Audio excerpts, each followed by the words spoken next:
Live. Everywhere. On netrootsradio.com.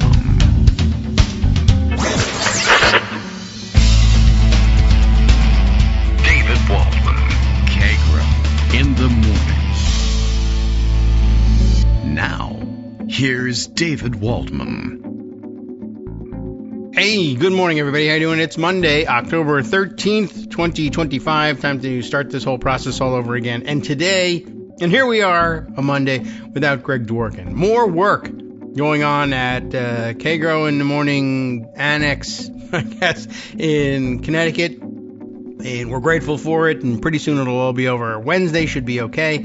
But by way of report, it looks like, let's see, the painter and electrician are in this morning. I don't know. Do you need to have that kind of update? Why not? It makes us feel that much closer, and then we all feel like this will be over soon. And then at the end, everybody gets to go over to Greg's house and take a shower. I guess one at a time. Let's keep it clean here.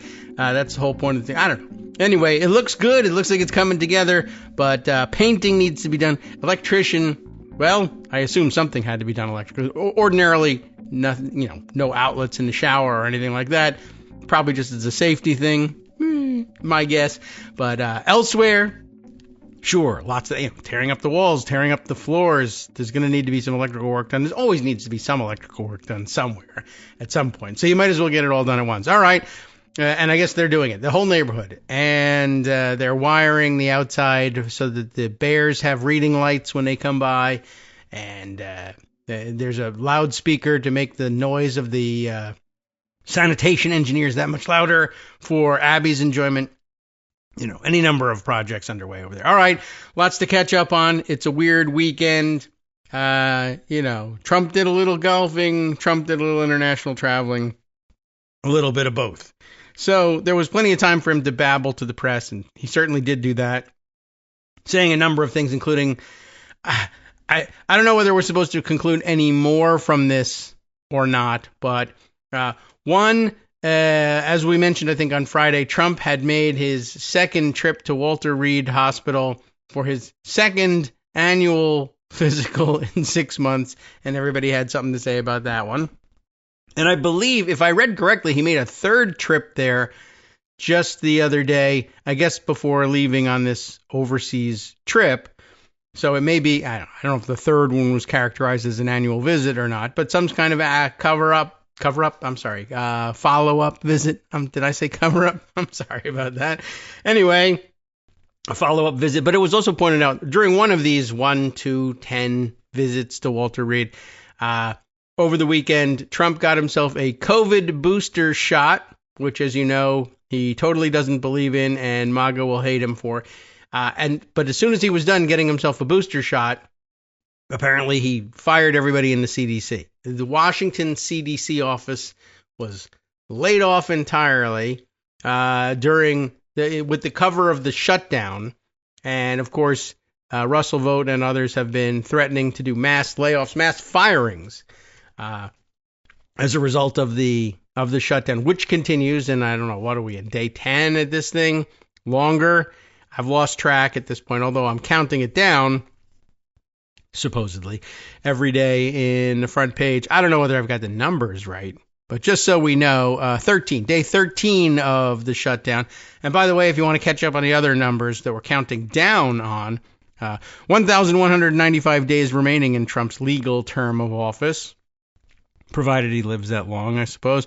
386 days until the midterm elections, if we have them. And it looks like we will. I just don't know whether they're going to go off very well, correctly. There's lots of new developments on that front, in addition to all of the gerrymandering, mid-decade redrawing of congressional lines, and a number of other plots afoot that make people wonder about how free and fair those elections may be. But 386 days until we find out exactly how they came out, I guess. So it's when the voting will be over. That's what we now say. It's no longer election day per se. But anyway, and 447 days if we do have those elections until we seat that new Congress. If in fact we seat them, because of course we've been waiting for Mike Johnson to get out of the way and seat Adelita Grijalva for, 2 weeks or so now. She's won her election,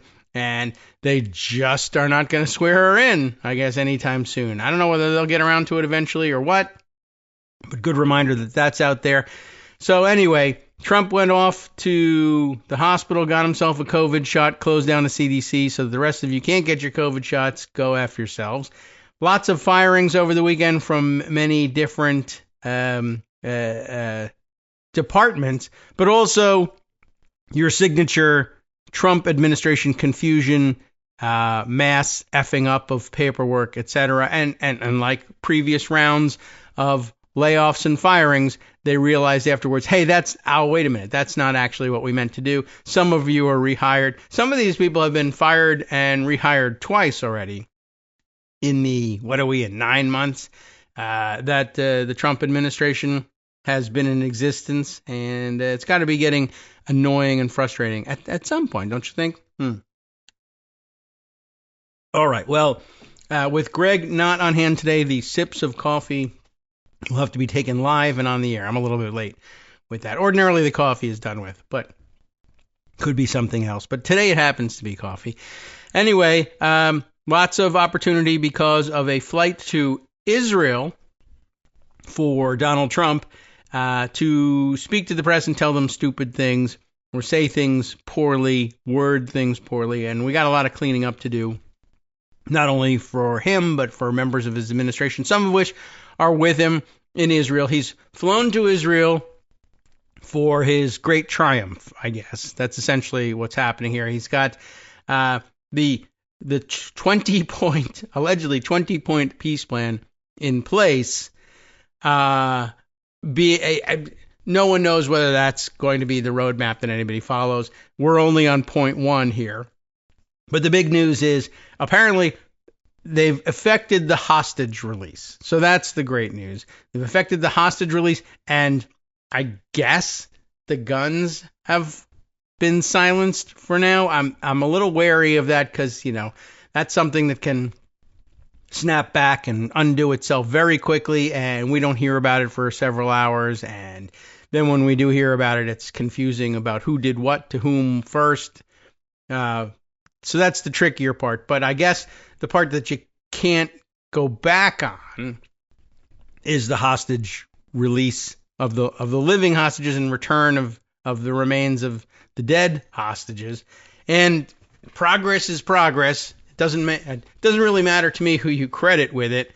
So I'm of course in no mood, and neither will you likely be in a mood to credit Trump with it. But Trump, of course, his trip is all about crediting himself with it.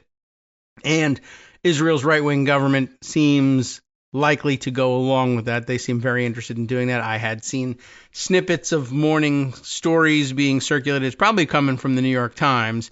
That it looked like their style, both of font and their style of reporting, that, oh, really? You're going to pretend I don't have an... if I'm going to carry the shame of a New York Times subscription at this point, you might as well stop treating me like I don't actually have that subscription and bouncing me out every so often and making me sign back in, because, there's no chance I'm going to remember what my password is. But hopefully I was going to say it's plugged into the computer here somewhere, but if it was, then what am I doing on this page? Anyway, Trump has, as I understand it, a schedule of about 15 minutes visitation time with the families of the hostages, presumably for all of them to, do the adoration thing, after which they'll be hustled out of there. And if anybody has anything negative to say, they're not going to make it into the room. Then a 2-hour, he's got a speech to the Knesset, which is a word he's managed to learn how to say, which is interesting. And which he's used to basically go up there and complain about not getting the Nobel Peace Prize. Then he'll have a rally of some kind for 2 hours. And then he heads to Egypt for a visit, like I think a 3-hour stop there. Just enough time to be, stranded on a desert island after a 3-hour tour on the SS Minnow. At which he'll co-chair a regional summit with the president of of Egypt, who's hosting the thing. And I imagine Trump will attempt to, I don't know whether protocol will allow for him to go around the room and ask foreign leaders to say something nice about him. That's his usual meeting format. But we'll see. I also have seen a snippet circulating which has the ring of truth to it in terms of the peace agreement, the 20-point peace plan, widely understood to be essentially a holdover of the Biden era peace plan, which didn't get fully implemented. It did for a while result in the exchange of hostages and prisoners, brief intervals in the fighting, a few ceasefires, but that essentially, with the end of the term approaching and the opportunity for Israel's right-wing government to hold out for a right-wing government in the United States, progress broke down, fighting resumed, and they essentially waited for Trump to come in and be able to say, I have a 20-point plan, and I'll be instituting that, and that'll be my peace plan. And, peace being the valuable commodity that it is, the international community is sort of geared, I think, toward just saying, well, let's not worry too much about where credit goes. Let's just celebrate the fact that it's happening. And it's hard to argue with that, but it doesn't mean we have to join in the celebration either. Oh, you're celebrating this and crediting it to Trump? No, that's news. We'll report it, and that's about it. So we'll see what the front pages have to say about that. We also have to acknowledge a weekend loss in the entertainment world. I guess if Greg were here today, I'm sure he would be noting the passing of Diane Keaton, international superstar as it was. Widely loved and acclaimed actor and everything else that goes along with being an actor in Hollywood these days. I am sure, I don't know whether I could keep straight credits between people's acting triumphs, their roles as actors, producers, writers, etc., but certainly a multi-talented person who will be sorely missed. And I would be remiss if I didn't note at least her passing. I should also note, I guess, that like every Monday, technically we begin under the cloud of a mass shooting, and there are several to choose from today, including not mass shootings per se, but some of them qualified as mass. Some of them, congratulations, you qualify as a mass shooting. That does happen if you hit enough people. But apparently a shooting spree across Mississippi at high school and then later in the weekend college football games. This is a thing that also happens from time to time. It's a little bit bizarre, but, America's violent gun culture and their favorite violent game, and passions and rivalries sometimes come together in odd ways. But in addition, another shooting, I think, outside of a bar and restaurant in South Carolina as well. It's a never-ending parade. Usually they don't even bother anymore breaking through to the front page with these things unless they're exceptionally splashy, terroristic, random type attacks these days.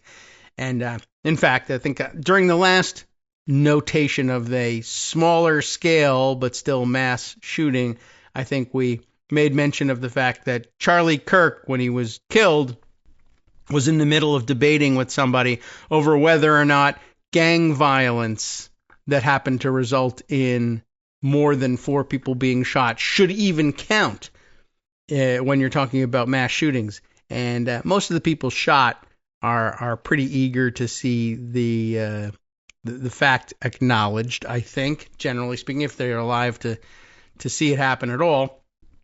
Families, don't want their family members' shootings discounted in any way because they're somehow, it's just, as Charlie Kirk might have said, those people. It's just interesting, and you should keep it in mind. All right. Well, let's see. The live coverage over at the New York Times continues, and just so we know the basics of it right up at the top, the latest live update, updated just a minute ago.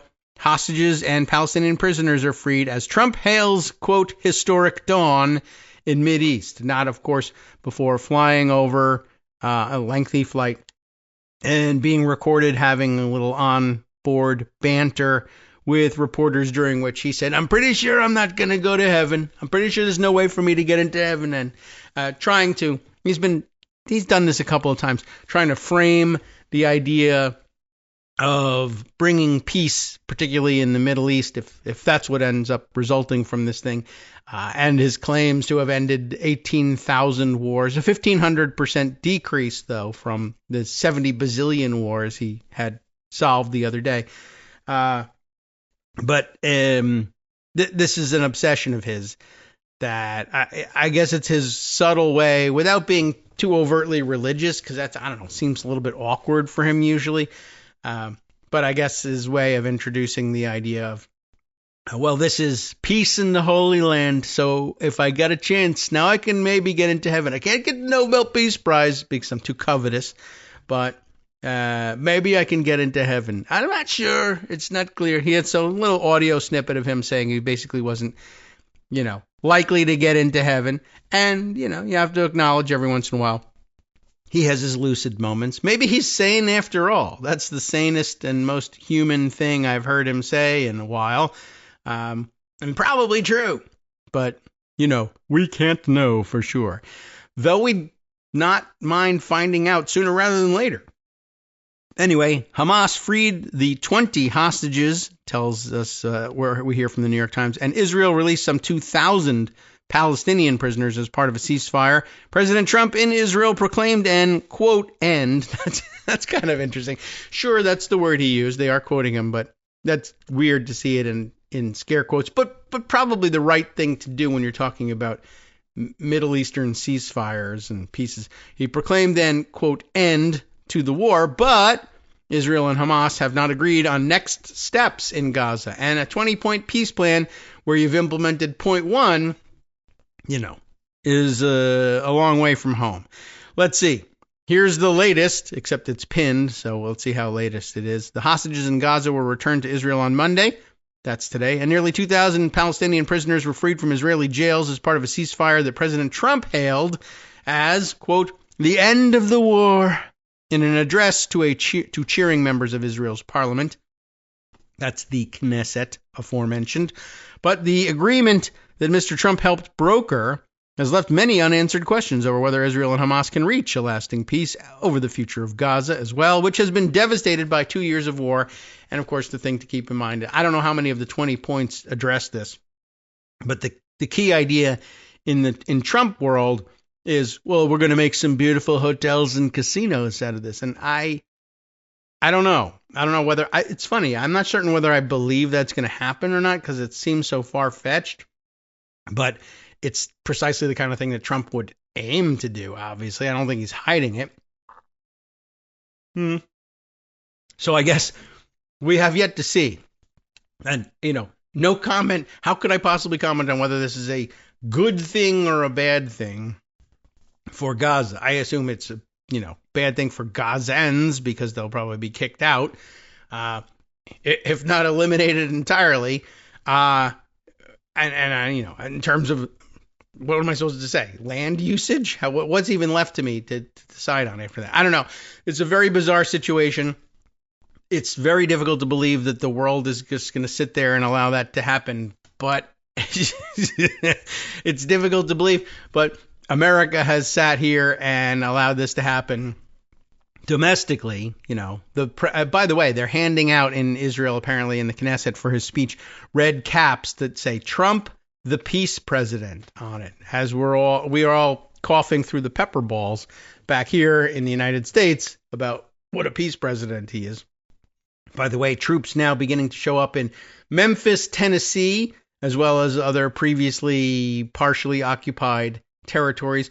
Court hold on the deployment of National Guard troops, Texas National Guard troops, up in Illinois anyway. Plus, as I understand it, some recall of some of the individual personnel that were shipped there from Texas, as I think we noted in passing the day they began to publish photos of their arrival in Illinois.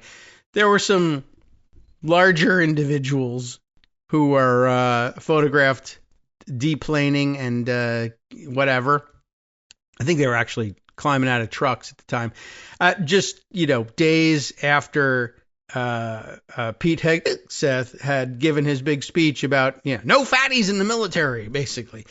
And, people thought that might be a little bit weird, contradictory, embarrassing. And in fact, Texas got up in arms about it. And there's some people rotating back home to be replaced with people who are more fit and trim, apparently. I don't know. I found that a little bit weird. And we'll have to see if I can come up with the social media posts that brought that to my attention, just by way of demonstrating that I haven't made it up entirely. All right. Let's see. So lots of other things happening here in the still developing Israel story. We'll try to keep up to date on that, but we'll turn our eyes domestically, at least for the few minutes prior to the break. There's, you know what was interesting over the weekend? There was a AP profile. This one was extremely long and just a little weird, but a great demonstration of how deeply weird, and we mean that word, weird, all of Trumplandia actually is. A profile, though, in the AP of Bill Pulte, who very intentionally inserted himself into the middle of the lawfare fight against Trump's enemies, and most recently, as we know, making accusations against Letitia James, Adam Schiff, still working on Adam Schiff, and any number of others who have been accused as well. Lisa, is it Cook? I've already forgotten, in the flood of accusations. But yes, Lisa Cook's, those accusations have pretty much stalled, I think, and they've turned their attention to Letitia James, Lindsay, what's her name? Halligan, is that right? I don't even remember anymore. Spent last week racing to indict Letitia James. That thing appears to be more or less falling apart as well, but it's going to take its sweet time in finally collapsing. So in the meantime, it makes good sense to read the thing, but it was extremely long, I thought, and extremely convoluted. But just so you get some sense of what it is they're telling us about here, Bill Pulte, again, a deeply weird individual. The headline is How Bill Pulte Learned the Art of the Attack from His Own Family to Letitia James. What are we even talking about? Give you a sense of what's here. Brian Slodisco and Chris Margarian. I'm hoping I'm close on those pronunciations for the AP. This was an October 10th piece in the afternoon. So we missed it. We didn't see it in the morning. Before Bill Pulte started targeting President Donald Trump's political enemies, he practiced on his own family. That does sound deeply weird, don't you think? But it's even weirder because not only was he just fighting with his own family, which people do, although, launching political attacks on them is a little bit weird. But when you add billions of dollars, it just gets that much weirder, especially if one part of the family has control of several $1 billion and another part of the family has control of a different pot of billions of dollars, and they both want each other's billions. Anyway, he accused his grandfather's widow, yes, it's not his grandmother, his grandfather's widow, so you could see how that might come up, of insider trading. He was allegedly the driving force behind a website trashing an aunt as a, quote, fake Christian, and he publicly blasted another relative as a, quote, fat slob, that does sound very Trumpy, a weirdo, and a grifter, which is weird because that's kind of how I think of Bill Pulte. According to court records from a bitter legal feud pursued by Pulte that ensnared Pulte Group, the multi-billion-dollar home building giant that his grandfather founded, which, of course, I think was the foundation from which he built the database of knowledge of how many people essentially sign paperwork like that which he accused Letitia James of signing, attempting to declare second, third, and 15th homes as primary residences in order to avoid higher taxes or higher loan rates, et cetera, et cetera. This is how they built their business. Anyway, but just lots of rich people intrigue, like worrying about insider trading from your grandfather's widow, et cetera, et cetera. Well, as I was reading it, it was a little bit reminiscent of another Trump world billionaire weirdo family that accuses one another of all sorts of horrific crimes. The Kushners. Jared Kushner has been pretty well behaved in terms of accusing family members of major crimes. It's his father who has had problems with that and landed in prison for it as well, but sprung from prison by Donald Trump and nominated as an ambassador to wherever the hell they sent him to. And it was somewhere prominent, and we should be very embarrassed about it, whichever it was. Anyway, it's just a weird thing how many members of the Trump administration are weird in very rich and weird ways. So it's a very involved story about a fight between factions of the family for control of the business and the strange practices and the various things that he accused them of. And I don't know whether it's enlightening enough to share at length on the show, but I do want you to know that there is this profile out there.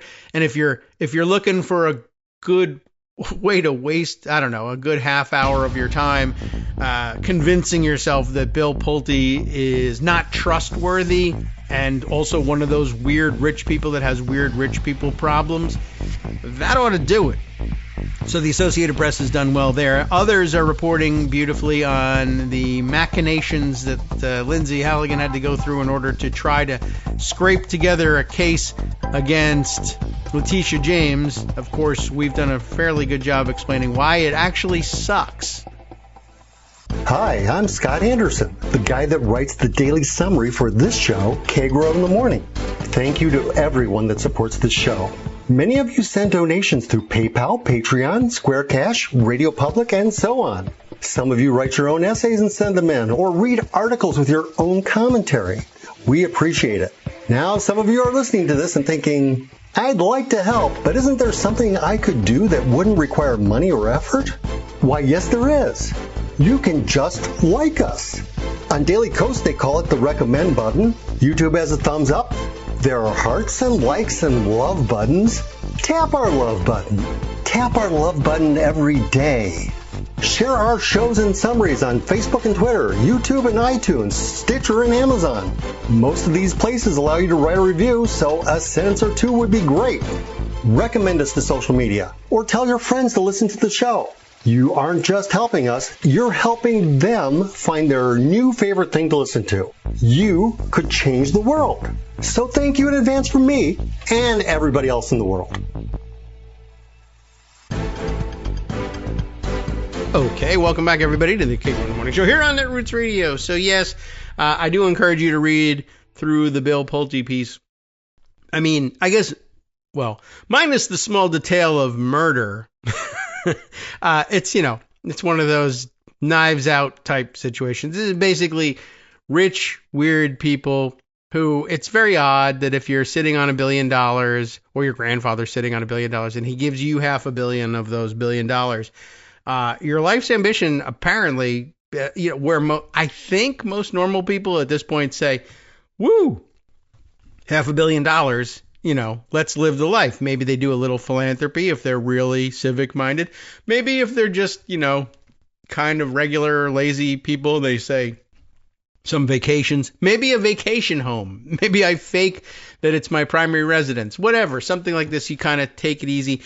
The normal person's mind, I don't think, then turns to what can I do to either prompt the unnatural death of the person controlling the other $500 million, or what can I do to claim that person cheated and that $500 million should come to me as well. Lots of people do it. Almost enough that it's actually, maybe it is normal-ish human behavior. Greed is very normal, but I don't know.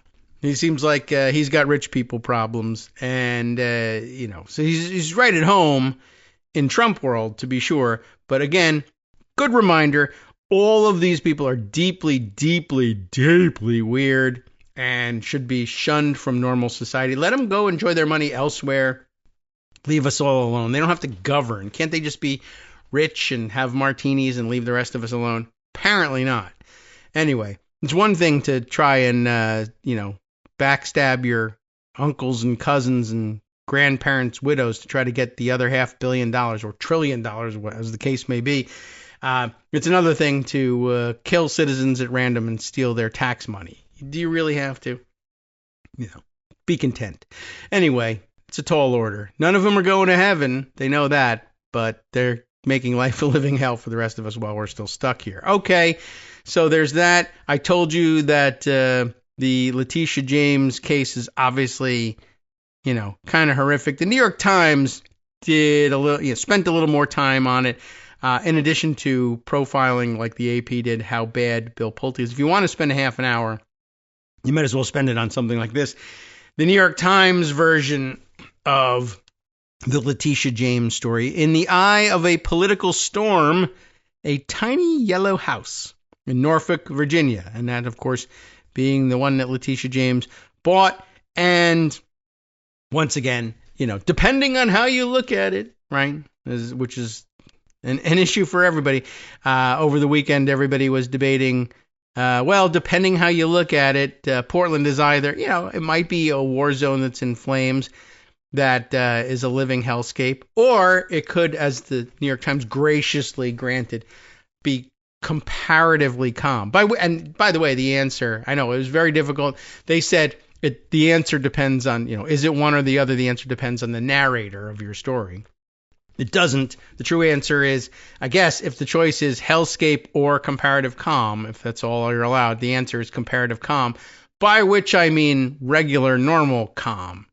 There's one block that's pretty busy, but hey, there's one block that's pretty busy here in the beautiful suburban exurbs, and that's the Trump National Golf Course in Sterling, Virginia. And what can you do? The place is a war zone. It's horrible. There's armed vehicles all over the place and military convoys going in and out every weekend. Of course, they're just carrying the orange guy to play golf, but, optics.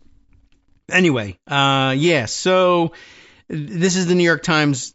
I don't know if it's the latest, but their weekend work, or spotted over the weekend anyway, on the Letitia James story. The Attorney General Letitia James of New York, as you know, purchased the $137,000 home. Once again, there's no grandparents' widow, billions of dollars at stake here. It's a $137,000 house.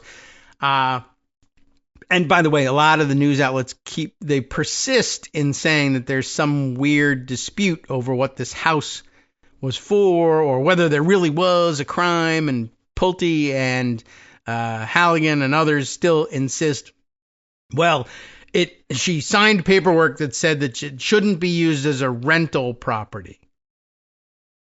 Which, again, normal people like you and I, or even Bill Pulte probably understands to mean renting to people at arm's length who are essentially strangers. They're just in the open market for housing, and you have one and you want to rent it to them, which is a normal transaction to do. But if it's going to be an investment property, you got to buy it in the right way, etc. Now, Letitia James isn't living in the house, but her grandniece is. And there's, I suppose, possibly you could say there's some dispute, but reportedly, she's not renting the place. And, that should kind of settle it. And I think it should be well within tolerances if you buy a house and you say it's not going to be your primary residence. If you let somebody who's a family member live there because they need a place to stay, just doesn't seem like, ordinarily Republicans would say, not the business of the government. Certainly not the business of federal prosecutors, right? Anyway, at the heart of it, the $137,000 home, the whopping mansion that she bought for a grandniece who needed tranquility, meaning a home to live in. Prosecutors say it is an impermissible investment property, and what a great investment it's been, right? Nothing but trouble. You do something, as many people often say, no good deed goes unpunished. Anyway, Jonah Bromwich, Kate Kelly, and Stefanos Chen put this piece together on the 11th, which was Saturday. Is that right? Yeah. Okay. 5 years ago, let me take you back, The Wayback Machine. Thank you, Wayne and Garth. 5 years ago, the door of a modest yellow house on a quiet stretch of avenue in Norfolk, Virginia, swung open. This is very dramatic. Swung open to admit a young family looking for a peaceful life after years of turbulence in several cities. Okay. Good. The family, and I'm not certain of the pronunciation. Is it Nakia or Nakaya? I'm not certain. Nakia. I'll have to ask Ms. Thompson here how it's pronounced. But I'm going to say Nakia, maybe? Dang, that's a tough one. That could go either way. Nakia Thompson and her children have lived at the address ever since. So, yay, right? Stability. Mission accomplished, according to two people familiar with the home. And until this week, the plan for a more placid existence had largely gone as expected. Oh, a family member who did another family member a good turn? Let's ruin it with the federal government. I mean, this sounds like a Republican complaint, quite honestly. But it's not. Anyway, several times a year, the people said, a great aunt who had... I have to go with that pronunciation so more people understand, and I don't what I mean when I great aunt, a giant bug. No, a great aunt who had purchased the house in 2020 with Ms. Thompson in mind would come for an extended stay. Does she ever stay at the property? Is it truly hers? Yeah, it kind of is. This week, with the filing of court papers some 200 miles north, the plan came to an abrupt end. The great aunt, Letitia James, the New York Attorney General, was indicted by President Trump's Justice Department. And good call, right? Indict her for helping her niece. Sure.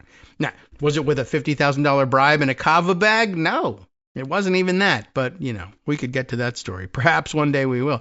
The yellow house with its gabled roof and tidy lawn was revealed to be at the heart of the case that Mr. Trump's chosen prosecutor brought against Ms. James, one of the president's most prominent adversaries. In the indictment, the prosecutor, Lindsay Halligan, accuses Ms. James of having misrepresented the purpose of the house when she purchased it in August of 2020 for $137,000. The indictment says that while Ms. James indicated to her mortgage broker that she expected to use the house as a second home, which she did, she had instead used it as a, quote, rental investment property, renting the property to a family. Which family? Her family. Did she rent it? Unclear. But other than that, your sentence holds up really well. You rent it. What's the problem here? You're renting it. No, I'm not. To a family. My family. But in June, Ms. Thompson testified to a grand jury. By the way, a separate grand jury from the one that actually indicted Lindsay Halligan. There's like two grand juries working on this case. In June, Ms. Thompson testified to a grand jury in Norfolk that she had lived in the house for years and that she did not pay rent. Oh, my God. Now, normally when you say, well, you're living there rent-free, that's the scandal. That's the, yeah, well, is it? I mean, she's not a public official. It's, in fact, a public official saying, I'll actually lose money helping a family member, as opposed to I'm gaining money by helping a family member, or I'm letting my family gain money from people. It's the opposite. All right. Well, she didn't pay rent. She was not asked to testify again, and the grand jury that voted to indict Ms. James was not seated in Norfolk, but in Alexandria. So, yes, again, it's a different grand jury. The specter of Mr. Trump's revenge campaign has so far overshadowed the facts of the case, given how he has pushed for Ms. James's punishment. For years, he's railed against her on social media, calling her a crook and corrupt. Last month, he also appointed Ms. Halligan, once one of his personal lawyers, to replace Eric S. Seibert. Did we decide it was Siebert? Dang. The previous U.S. attorney in Eastern Virginia, Mr. Siebert, I can't remember. I heard someone that I thought had reason to believe that they'd gotten it right. It was Liz Oyer, right? Liz Oyer, who had said, and I think she said Siebert. Anyway, Mr. Siebert had cast doubt on the case, as had career prosecutors in the office. That sequence of events had prompted outrage from Democrats and even some Republicans, as has the paltry amount Ms. James is accused of having stood to gain, $18,933. Why, that's less than half what Tom Homan got to walk away with in cash. Far less than half. Maybe even only a third. Yeah, well, not quite, but close. But Mr. Trump's allies celebrated the indictment, calling it airtight. That's wrong. And suggesting that it represents fair play against the state attorney general who had sued Mr. Trump in 2022, and won, by the way, accusing him of, quote, staggering fraud. And again, won the case, 34 counts worth. And he keeps saying, I was totally exonerated. He was not. A lawyer for Ms. James, Abby Lowell, has flatly denied the charges on her behalf. Mrs. Halligan, in a statement, said that they represented, quote, tremendous breaches of the public's trust. Ms. Thompson and Ms. James's year-long use of the House and Ms. Thompson's testimony to the grand jury, neither of which has been previously reported, illuminate the straightforward factual dispute that will animate the case. Real estate and legal experts said that it would be difficult to assess the strength of Ms. Halligan's case until more facts were presented in court. But I don't think they have anymore. But the burden of proof is high. If the case makes it to trial, and that's a huge if at this point, right? The charges, one of bank fraud and one of false statements to a financial institution, will require prosecutors to convince a jury that Ms. James intentionally misled the mortgage broker, OVM Financial, and First Savings Bank, which, according to the indictment, acquired the loan in 2021. Ms. Thompson's testimony that she has lived in the house rent-free, right? Ms. James pays even for basic upkeep, the people said, could make it difficult for prosecutors to convince a jury that the house was meant to be used as a rental investment property, right? But I mean, then again, the Clintons lost money on Whitewater, but that didn't stop anybody from attempting to turn that into a illegal scheme to unjustly enrich themselves. A Justice Department spokesman declined to comment. The question is, what is the proof and what are the facts? Said Stuart Slotnick, a former prosecutor who heads the New York City office of Buchanan, Ingersoll, and Rooney. I'm going to say Buchanan, even though some places here in Virginia they say Buchanan. Did you know that? Anyway, concentrating in part on real estate litigation, that's Stuart Slotnick's job, James is claiming that she was singled out, he said, and she was. And at the same time, this indictment can be legally sufficient. They're not mutually exclusive and they can both be true. I mean, the indictment can be legally sufficient, as haven't really told us anything there. It just doesn't result in a conviction or doesn't even get to trial in some cases. The case will ride in part on the legal definition of real estate terms, in particular distinctions in what Fannie Mae, the government enterprise that backs the mortgage market, and where Bill Pulte is in charge, refers to what Fannie Mae refers to as occupancy types. In 2020, the year the house was purchased, Fannie Mae noted in its guide to the market, this is where I guess things really get weedy, that a second home must be occupied by a borrower for some portion of the year and must not be a rental property or a timeshare agreement. This is where Ms. James's regular visits to the property to see her grandniece and other family, including Ms. Thompson's mother, who also lives in a Norfolk home Ms. James owns, may be useful to the Attorney General's defense team. An investment property, by contrast, is owned but not occupied by the borrower. A rental investment property is not a specific occupancy type, and in its glossary, oh my God, the Fannie Mae guide from 2020 does not define the term rent or rental. So in other words, that's how they're hanging their hat on this. This is a rental property. Well, they're not paying any rent. Well, that's not necessarily a part of the definition of a rental property. Oh, really? What is the definition of a rental property? We don't have one. Okay.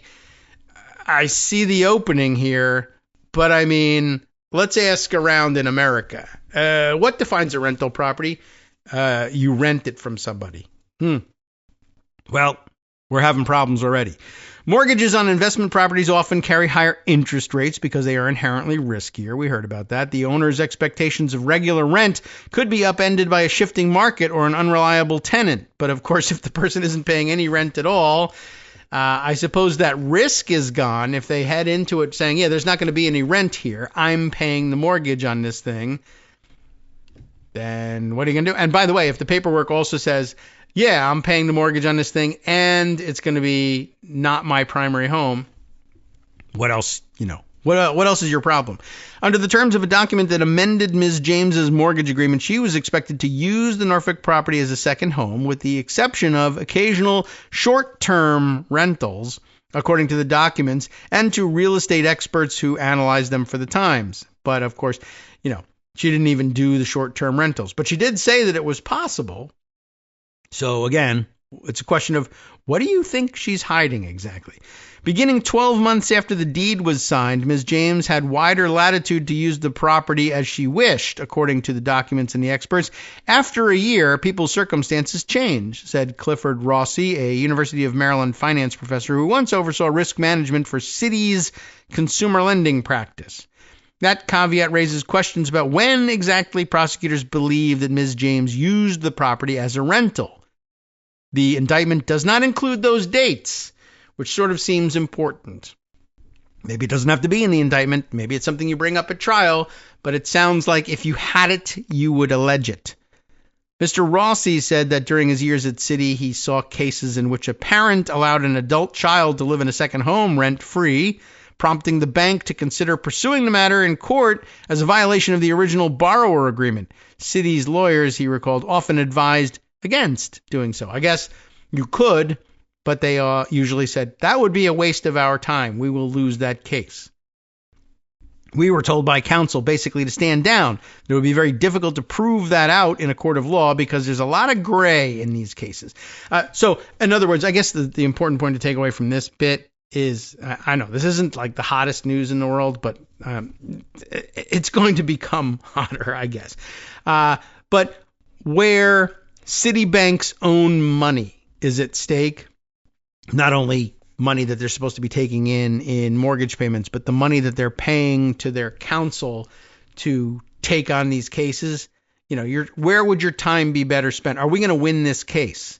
No. But where Trump is concerned, this money isn't coming out of my pocket. It's coming out of your pocket as a taxpayer. All I'm wasting here is taxpayer money. And who cares about that? Bottomless money pit. Do whatever you want. So they're going to prosecute a case they have no chance of winning.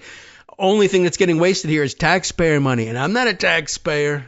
I'm not. I don't pay taxes because you would squander it. Remember when he told that to Hillary Clinton in the 2016 campaign debates, right? You didn't pay your taxes. I didn't pay my taxes. That makes me smart. I didn't pay my taxes because you would have squandered it. You would have squandered it. 90,000 square foot ballroom under construction, allegedly. His gold spray painted boogers wiped all over the Oval Office wall. But hey, you would have squandered it.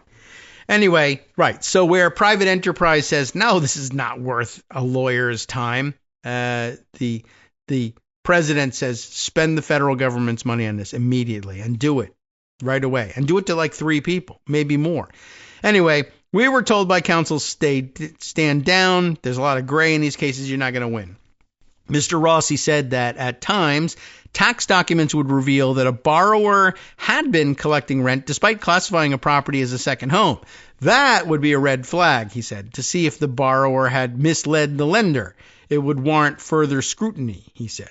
The indictment suggests that Ms. James collected at least some rental income, saying that she filed a tax form where she reported thousands, it says, of dollars of rents received. It does not say in what year those forms were filed. And as far as I don't know. I assume, because otherwise it would be ridiculous, but I assume that it says somewhere what properties those rents were collected from, because she owns more than one.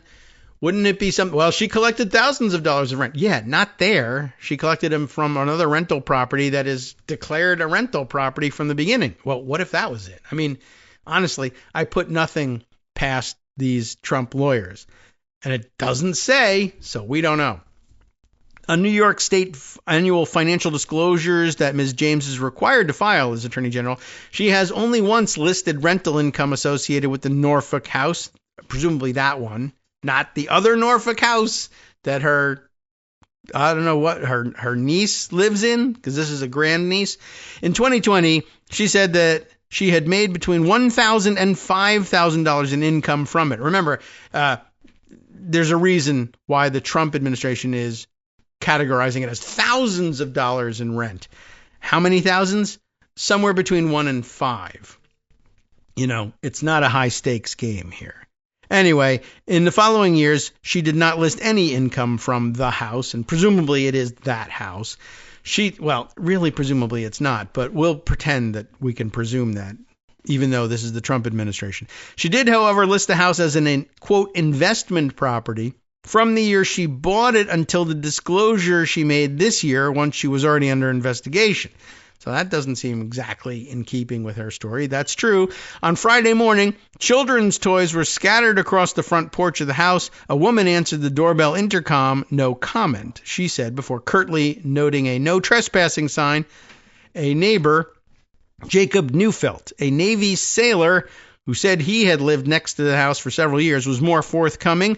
Mr. Neufeld said he hadn't had much contact with Ms. Thompson in the last month, though he knew her well enough to refer to her by her first name, and he probably knew how to pronounce it and everything. I should ask him. He expressed astonishment that the drama unfolding in New York and Washington all sprang from a 2-story colonial on his quiet neighborhood block. In other words, it's a normal person's house. The situation is fairly normal, although, it's not your typical straightforward home ownership story, but not at all unusual for family members helping one another out. It's not extravagant. There's no cash in a bag. No nothing. No suing your grandfather's widow. Nothing like that. Just normal family situations, helping one another out in hard times because one of you is more fortunate than another. Kind of the whole American dream thing wrapped up in one neat package. All right. Anyway, just thought I would point that out and tell you a little bit about contrast the, rich weirdos versus normal person kind of story that we're seeing unfold here. I mentioned to you earlier in the show the situation at the CDC, the New York Times reporting on that one, also close at hand, thanks to Instapaper. The Trump administration is bringing back scores of CDC experts fired, it says, in error. The New York Times allowing them to do a lot of work with those words. Friday's layoffs swept up scientists involved in responding to disease outbreaks and running an influential journal. Officials said the mistaken dismissals were being rescinded. It's interesting that they ended up rushing out all of these firings after, I guess it stood to reason that it would happen this way. But all the threats leading up to the shutdown, if you shut down the government, we're going to fire everybody in the federal government. And everybody said, you've already been firing people left and right in the federal government, some of which is all tied up in court. Same thing is going to happen here now. Doesn't really make any difference whether the government is open or closed at this point in terms of when you illegally lay people off. So not much of a threat. So they shut down the government. A week passed, and then, Josh Marshall and others, we noted that he was noting, hey, you threatened to fire a whole bunch of people. And I noticed that you have not actually done that. I'm not here to dare you to do it. I'm just pointing out that, you guys threaten a lot of things and it doesn't always come to pass. And of course, Trump and paperwork, even when you do say you're firing people, it doesn't work out all the time. Anyway, I guess having heard that and being wary of the taco theme, somebody somewhere in the Trump administration said, oh yeah, I'll show you. And they went ahead and fired. And guess what? As it turns out, others in the administration are like, hey, we didn't actually intend to do that, or we didn't approve that. Oh, by the way, similarly, developments over the weekend that say that Pam Bondi, you remember her? She's the Attorney General of the United States. Pam Bondi caught by surprise by Lindsey Halligan's decision to go ahead and grab up that indictment, is nail down that very shaky indictment against Letitia James, which is now, falling apart in the news. But somehow, I'm not certain how it would catch her by surprise, because I think that she was the one issuing the orders for Trump. You got to go and get this indictment. But now it's beginning to sound like maybe Trump was pressuring Halligan directly, which is also a problem, and leaving Pam Bondi out of it. Somehow this caught her by surprise. I thought that was very interesting, too, and I should see if I have anything for you on that one. All right, so note to self. But now back to the CDC story, where other people in the administration were caught by surprise.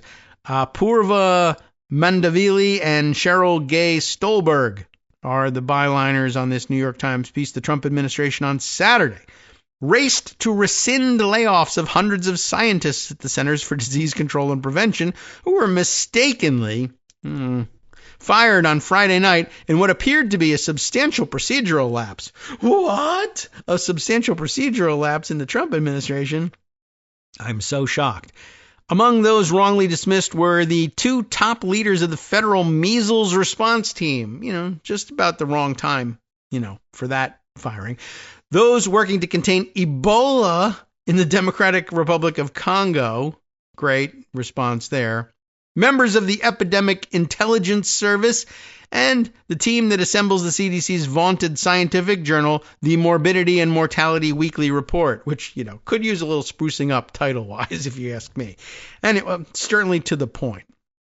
After the New York Times reported the dismissals, two federal health officials said on Saturday that many of those workers were being brought back. The officials spoke anonymously in order to disclose internal discussions. So, the situation here, basically, we want to look tough. We're going to say we're firing a bunch of people because people are accusing us of tacoing out on this one. So here you go. Brutal firings right in the middle of a measles epidemic and an Ebola epidemic. And it gets reported. And oh, my God, that's the dumbest possible thing ever, just to show that he wouldn't chicken out. He's doing the worst possible fire. There's people all over the place you could fire and probably not even raise an eyebrow. Why did you go here? And, essentially the answer is, yeah, who are you, you idiots? You guys, these firings are reversed. Shut up, dummies. The mistakes rocked an agency already in tumult, which has been a particular target of Health Secretary Robert F. Kennedy Jr. Well, he's an idiot, so that can't be good. The CDC lost about a third of its staff in April, and many were rehired weeks later. So this is the second time around for a lot of them being fired and rehired within days. All right, more after this 1-minute break. All right, welcome back now to the Kagro in the Morning Show here on... What am I saying here? Kagro in the Morning Show. Right, Red News Radio. That's the place. I'm thinking ahead to where do I want to go next, because every day, basically, when I end the show, I say, I meant to do this, that, and the other thing. And there are so many things that I mean to do. And I guess before I even get back to the story, the one that's staring me in the face that's really bothering me is that I haven't welcomed Craig Bagstad to the team backing the show. You get a producer credit for this one. Signing on as a new subscriber via Patreon back on the 3rd. So it's been 10 days already. I'm sorry, Craig. And I don't know what stood in the way of calling that out immediately, except the news cycle is so insane. I keep finding myself at the end of the show saying, damn it, I didn't do it. So welcome, and not only welcome, but a shout out to you as one of the new users of the fun new feature on Patreon, whereby you can buy a discounted membership, which is a little weird given the fact that, you can choose what your membership level is. It's not weird that you did it. It was very brilliant that you did it. But I'm just thinking, if you're well, I can't pay $25 a month, but I'll buy the package deal and pay the discounted rate of what comes out to $20 a month because I paid it all up front. Whereas you could sign up and say, well, how about if I pay $20 a month? There is that option, but this is very nice. And putting the money up front is always a great thing to do and helps demonstrate your interest and investment in the show. And I appreciate it. But I think a feature a lot of people have come to enjoy. There's a good, 8-10 people have decided, yeah, I should do things this way. Why not? It can only help. And it keeps the, well, you only have to sign up once anyway. So, it's kind of trouble-free whether you do it month by month or do it all annually up front. But it seems like a nice bargain because it says discount, and everybody likes to have a discount. And Craig does too. Thanks, Craig, for joining up. I appreciate it, as I do with everybody's continuing contributions. And again, we don't get to call everybody's name out every month, but there are well, 100 plus, 100 and I don't know how many we're up to now. Nearly 100. I think we're just over 150, which means we have to update our, silly little commercial breaks that say we were hovering just under 150. I think we're now hovering just over, but it goes back and forth.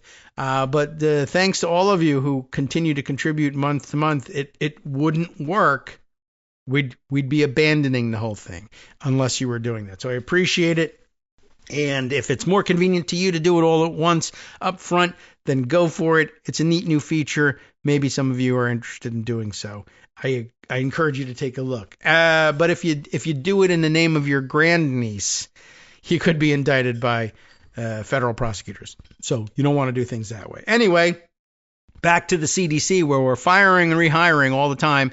I'm sure that does nothing to disrupt the work minute to minute on rapidly spreading epidemics around the world.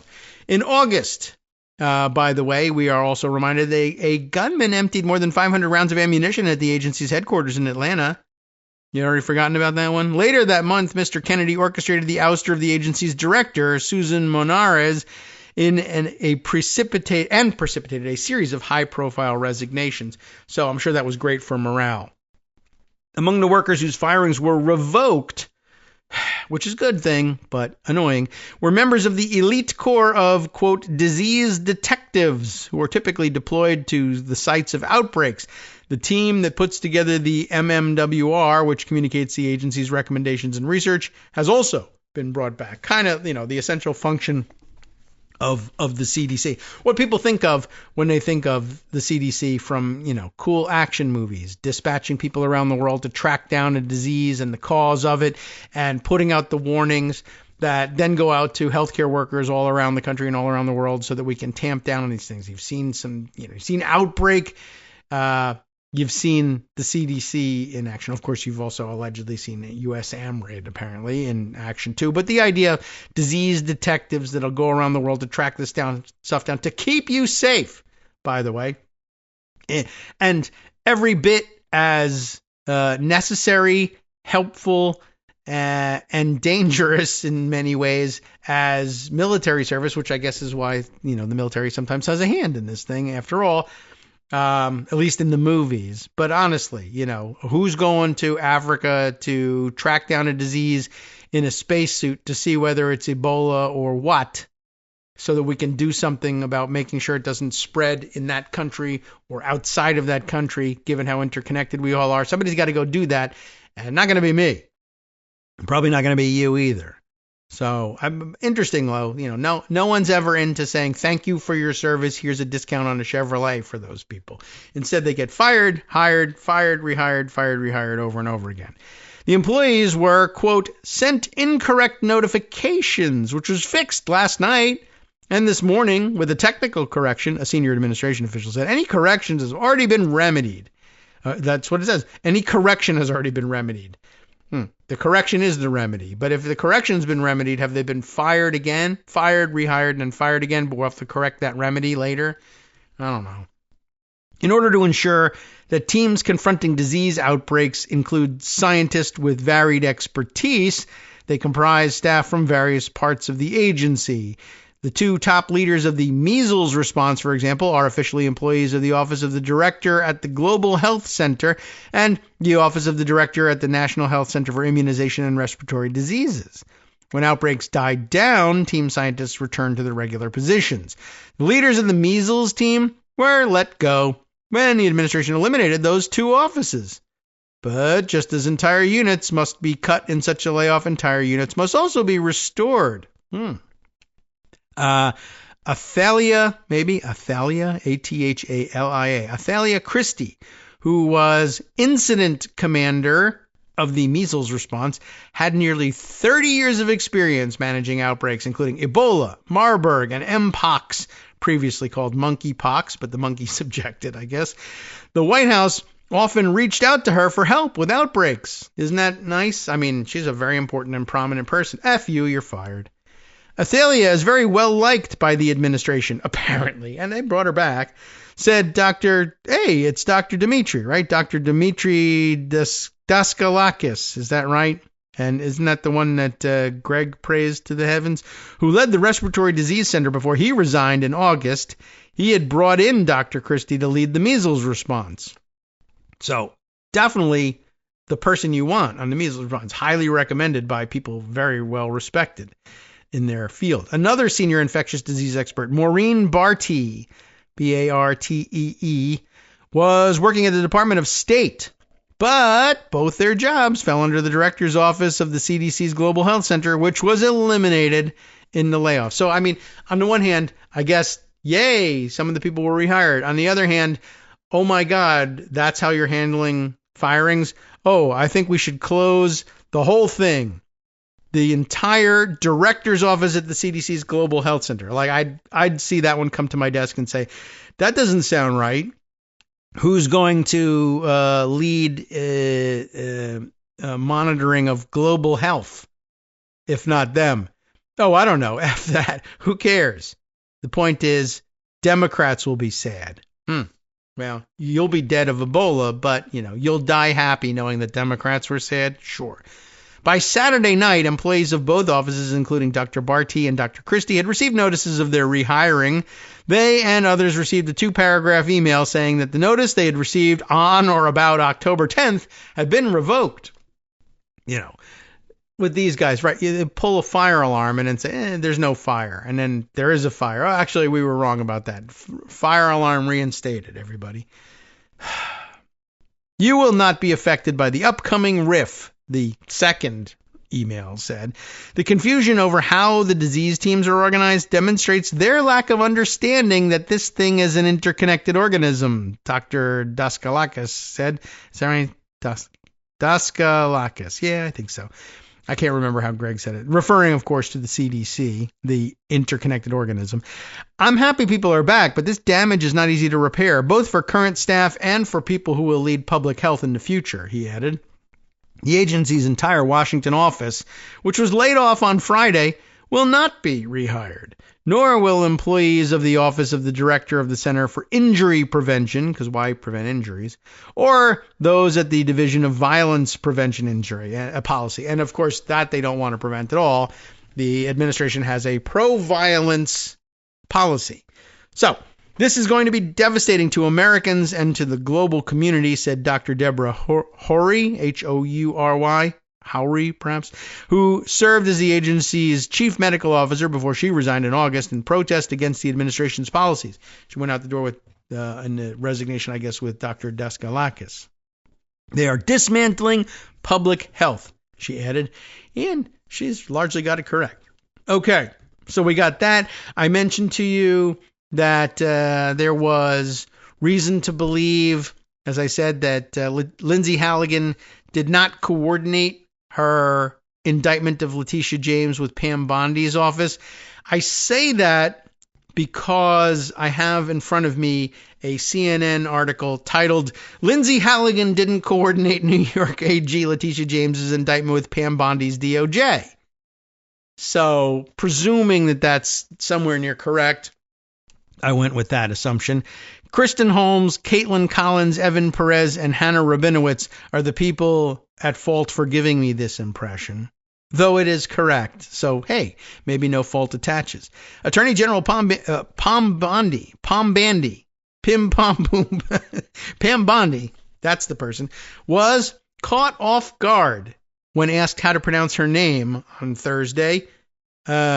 But she eventually got it. She was also, though, caught off guard on Thursday when President Donald Trump's hand-picked U.S. Attorney Lindsay Halligan secured New York Attorney General Letitia James's indictment from a grand jury. 2 sources familiar with what happened told CNN.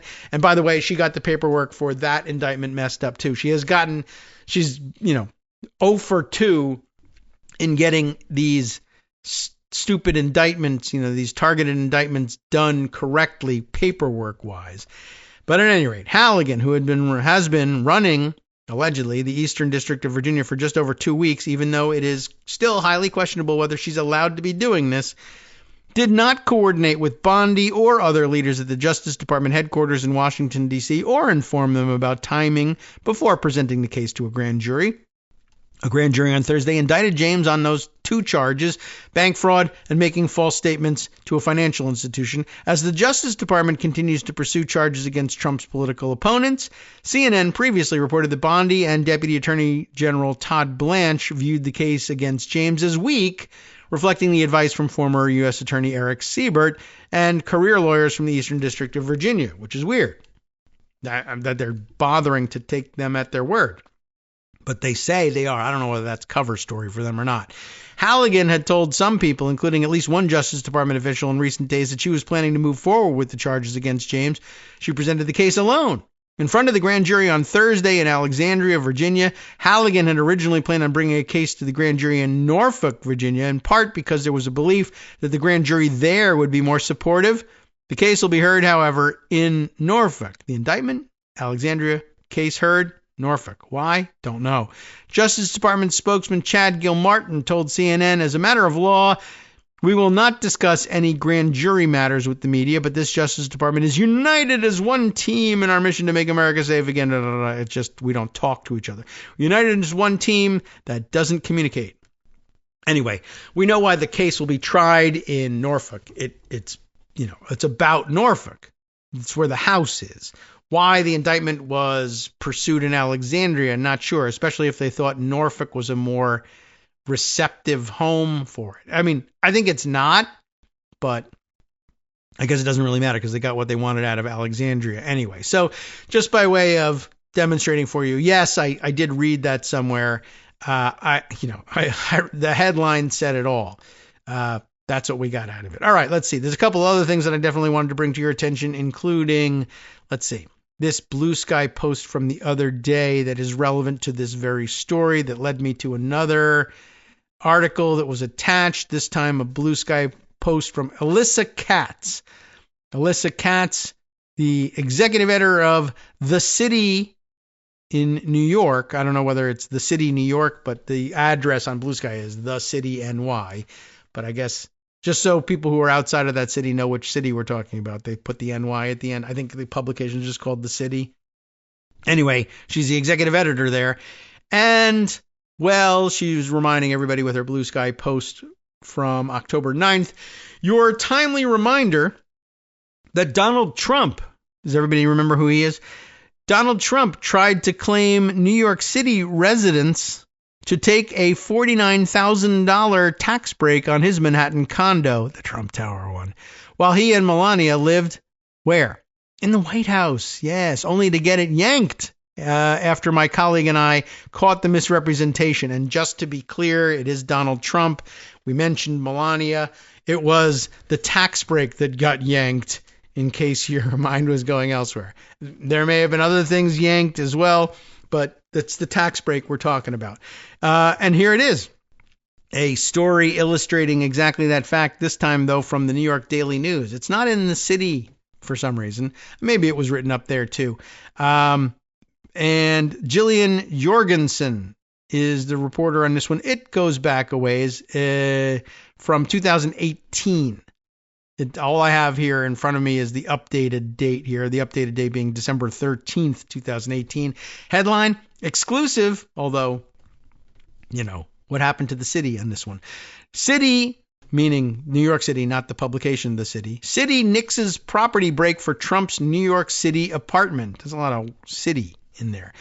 New York City has nixed a 48, not 49. This time it says 48. It's rounded down here for some reason. Nixed a $48,000 tax break President Trump was set to receive on his Trump Tower condo following inquiries from the Daily News about whether he is still eligible for the savings. Maybe she was made editor of The City after this piece was published, although it's published by written by Jillian Jorgensen. So I don't know.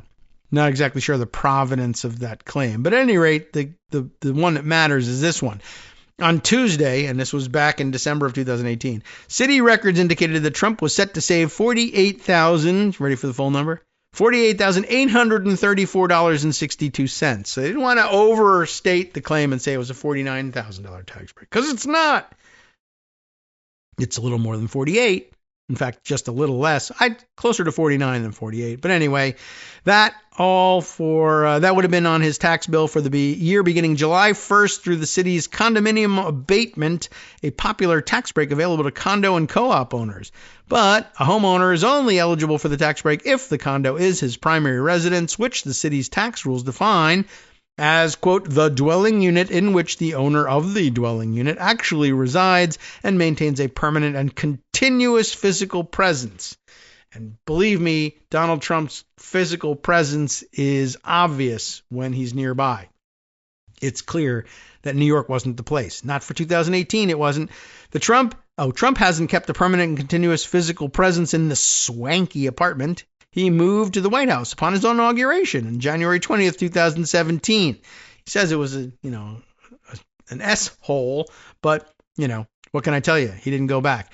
After the news asked the city Department of Finance about the abatement, it was removed from Trump's tax records for the new tax year.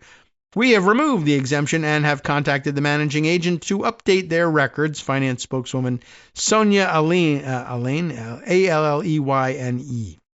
said on Thursday. This part of the story, though, I think we can dispense with. It's literally old news. Just putting it out there that lots of people sometimes have weird discrepancies in the way they report the use of properties that they own, including Trump himself. But, that's just hypocrisy. So that's not going to stop anything weird from happening. Just, putting it out there that it's true. All right.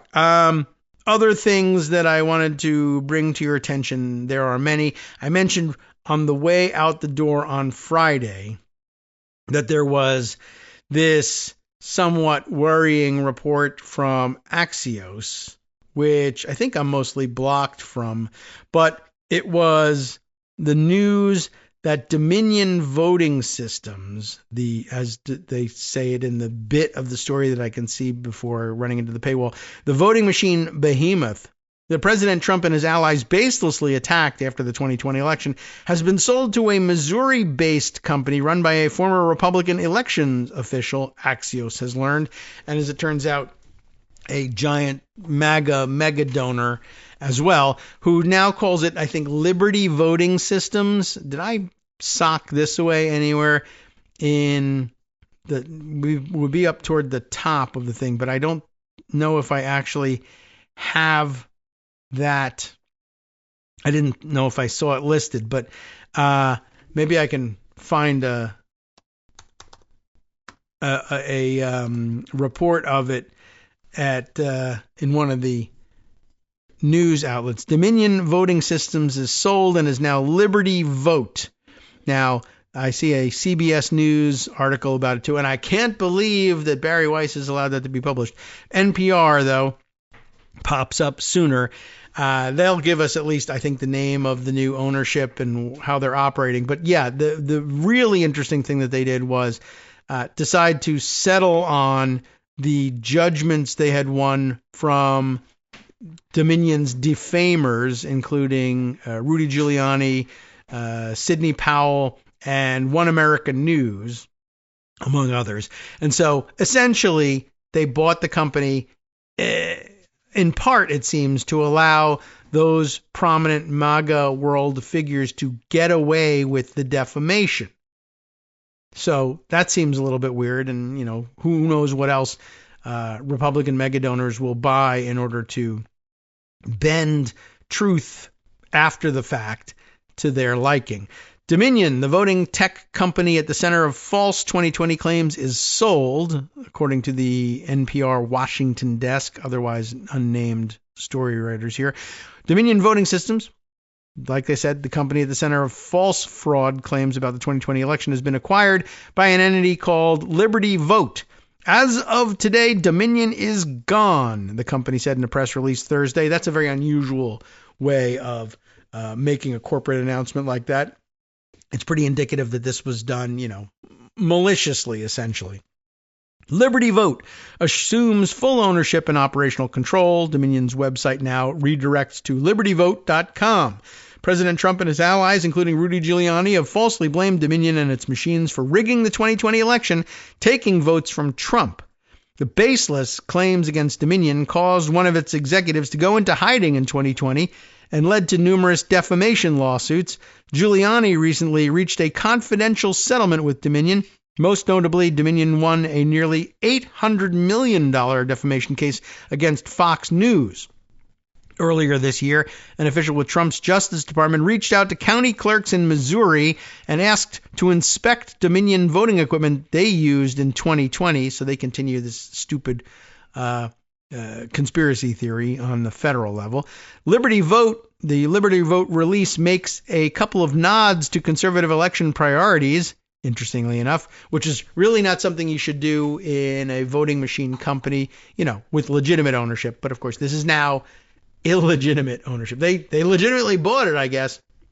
But I mean, it should be worrisome that their first press release is, by the way, we totally love Republicans and, don't worry about it. We'll count the votes just right. Wink, wink. And this, I think, part of the plan, I would guess as well, right?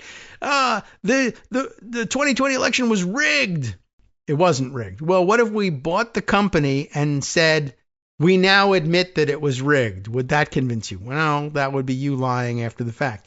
What about if what would be a great opportunity for us? What if we rigged the 2026 election, and then if we're caught rigging it, we'll say, we told you these things were rigged and you said we were crazy. Or, sure, now you all think these things are rigged just because we bought them so that we could rig them. Eh? What kind of evidence is that? And we'll all feel weird, like we did in 2016, how weird it felt saying Russia manipulated and I know we were all conditioned to believe that conspiracy theories involving Russia somehow interfering in and directing and disrupting our elections was, only an idiot, only a weirdo would believe in such conspiracy theories. Remember? Yeah, I know. It was very uncomfortable, believe me. But what could I tell you? That's where it was leading to. Now here we will be doing the same. I thought you said it was crazy to believe that Dominion was rigging their voting systems. Well, it was, but it's not crazy to think that Liberty Voting would do it because you said you were going to.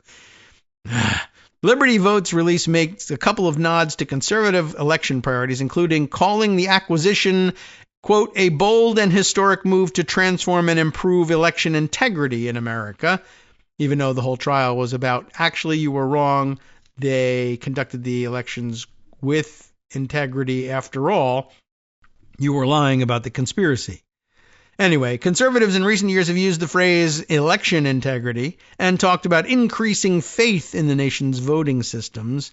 The release also notes that one of Liberty Vote's priorities is, quote, leveraging hand-marked paper ballots, enabling compliance with President Trump's executive order, and ensuring election security and compliance with federal standards. Most U.S. voters already vote using hand-marked paper ballots. Much of Trump's March executive order on voting has been halted by federal judges. The new company is founded by Scott Leindecker, I'm guessing, Lein Decker, Leindecker, a one-time St. Louis Republican election director who founded an election technology company that's broadly used by election officials. I don't even know what that vague language is supposed to mean, but there is a link. Let's say the EAC, this is the United States Election Assistance Commission. The EAC announces first federally certified electronic poll book during election technology hearing. Okay, so this way, an electronic poll book, they can check whether or not you're registered right at the front desk when you go to vote. And this one will be electronic and in the hands of a MAGA weirdo, so I'm sure everything will be fine and you'll totally be registered when you go to vote next time. Just, Anyway, that's who that is. And that's where that guy comes from. And that's where he made the money to buy Dominion voting systems and shrug. We'll see what happens in the years to come.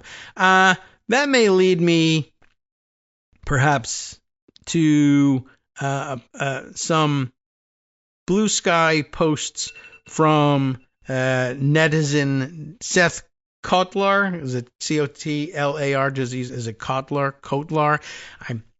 Seth, I'm not really sure, but he had some interesting things to say, and he's had a couple of interesting things to say over the past couple of weeks, given what's going on in Portland. He, a Pacific Northwesterner himself, has been doing some very interesting posts about the nature of the people who say they are just, citizen reporters covering, quote unquote, covering the situation in Portland, who are actually themselves, essentially right-wing content creators of the Jack Posobiec stripe, who have put themselves on the ground there to give, unbiased coverage that just happens to support Donald Trump and everything that he does. More after this. Hi, everybody. It's me, David Waldman. Yes, the same guy who interrupts you all the time. Interrupting you one more time just to tell you again, another reminder that your contributions are what keep this show on the air, and Patreon.com, Patreon.com, is still among the easiest ways to make the sustaining subscription donations that keep us afloat. Are you ready for the pep talk about how our Patreon campaign is still going strong and growing? Well, too bad. Yeah, the plain fact is we actually are headed in the wrong direction, and whereas we once had about 175 monthly patrons, we're now actually down below 150. Time to recruit some more. Not exactly the kind of news I wanted to share, but there it is. For those of you in a position to support the show, Patreon.com does make it easy to make those secure, recurring monthly contributions to do so. Patreon.com/KagroX gets you straight to our donation page. We've been through a lot together. The worst of the pandemic, we hope. The worst of the insurrection, we hope. So go ahead and treat yourself. You don't need an excuse. Give yourself the gift of a little something you enjoy in life. Support the show. And of course, if you happen to prefer using PayPal or even the Square Cash app, we're up and running on those options too. So thanks again, everyone, for all your support. We couldn't, or at least shouldn't, do it without you. Hope you'll be on board soon too. Thanks for all your support. All right, welcome back now to the Kagro in the Morning Show here on Roots Radio. So, I said I wanted to shift over to something that Seth Kotlar, I'm guessing at the pronunciation of the name, had to add via Blue Sky and his own observations and reporting, and he's probably organized these thoughts somewhere in, a blog or newsletter or something that I could see if he's got it compiled anywhere. Let's see. By the way, Seth, how shall we put this? He doesn't say professor for some reason, but he says teaches U.S. history at Willamette University, which ordinarily makes you say, oh, a professor. But, weirder employment arrangements and technicalities have sometimes caught us flat-footed on things like that. Well, I'm a visiting lecturer or something like that. I don't know how Seth designates himself, but as I said, native, or at least living for a long time in Pacific Northwest has been a kind of a theme of his posting lately. And the thread that caught my attention, and I put it away for last week and we didn't get it done, two big GOP activists from Oregon, he starts out by saying, were in D.C. last month for meetings with Trump administration officials. Not sure what that might lead to. Let's see. But on their podcast, these two talk about a plan that they discussed, and this would be concerning, a plan they discussed to nullify the results of Oregon's 2026 federal elections. Well, gee whiz, it's not even 2026 yet, and they're already discussing a plan to nullify the results. How could that be? Well, here's the plan. In short, pass a federal voter ID law. Republicans constantly trying to do that. They've already done it once or twice. They want to do it again. Then refuse to seat the Oregon delegation because Oregon didn't comply. Well, that is some interesting speculation. And I don't know, does it give you a pause to remind yourself that, once again, Adelita Grijalva has not been seated, though she's not from Oregon, she's from Arizona. Will they play games? They very well may. They're playing them right now. What sorts of games can they play? We've actually outlined some of those games before, with the modest suggestion that Democrats perhaps needed to consider playing such games. Ordinarily, they won't do so in a first strike situation, but sometimes can be convinced to do so, well, generally speaking, once it's too late and the Republicans have already done it. But on occasion, they will spring into action first. I guess you could consider the nuclear option that way. Remember, of course, that the nuclear option in the modern context was a threat that Republicans were leveling against Democrats. In 2004, 2005, when George W. Bush's federal judicial appointees were being filibustered, it was Republicans that said, we can do this and we will do this in order to get a Republican president's judicial nominees through the Senate. But then they tacoed, before taco was a thing and before there was a T in the taco, and backed off. And, a compromise was reached, and some of those appointees made it to the bench and some didn't. But years later, it was Democrats who then threatened to do the same. And of course, everybody said, how dare you? The Democrats are so crazy. They never play by the rules. Somehow it was never discussed that, you made these threats, and one of the dangers of making threats like that is it will come back to bite you and to revisit you in the future, and it will be used against you. And then it was used against them, and everybody, how the DC press is. Democrats are terrible and hypocritical for doing this. Why are they hypocritical? Because they said they didn't want it to happen to them when Republicans said they were going to do it. But anyway, that brings us back to the point where we'd have to acknowledge that this had originally come from Republicans. So never mind all of that. The Democrats are the ones that invented this thing. It's going to be called the Reid Rule from now on. Yeah, well, anyway, they did try to facilitate that. Anyway, so what's going on here? Seth says 2 GOP activists from Oregon were in D.C. to discuss this plan, and it's already about nullifying Oregon's federal elections. What's going on? There's a couple of screen grabs here. The first one here is from what? I'm not sure. These are, I guess, descriptions of a podcast episodes that covered this story. This one being episode 18, September to Remember. And I guess it was posted up on October 6th, the 44-minute podcast. Pretty short by KITM standards. But anyway, this excerpt reads, also, we proposed an idea, and I guess this is the GOP operatives talking. I don't know whether it's their podcast that we're talking about or someone's podcast covering their discussion. But anyway, the excerpt reads, also, we propose an idea how to do an end run on vote by mail. Concept is based on what Trump proposed. When you vote, you check everyone's citizenship as well as voter ID. In a vote by mail state like Oregon, you might be able to check citizenship during voter registration. You can send copies of your passport and your birth certificate in. How in the world are you going to check our voters? I don't really know that follows. You just said how, but okay. Voter ID, right? Vote by mail, so that creates a problem for Oregon. This is a very disjointed write-up, but okay. But if federal government new requirement, I guess if the new requirement is to check both, what? And if Oregon can comply with the requirements, what would happen to our election result? I'm talking about the entire federal delegation. For federal elections, we're talking about only federal elections.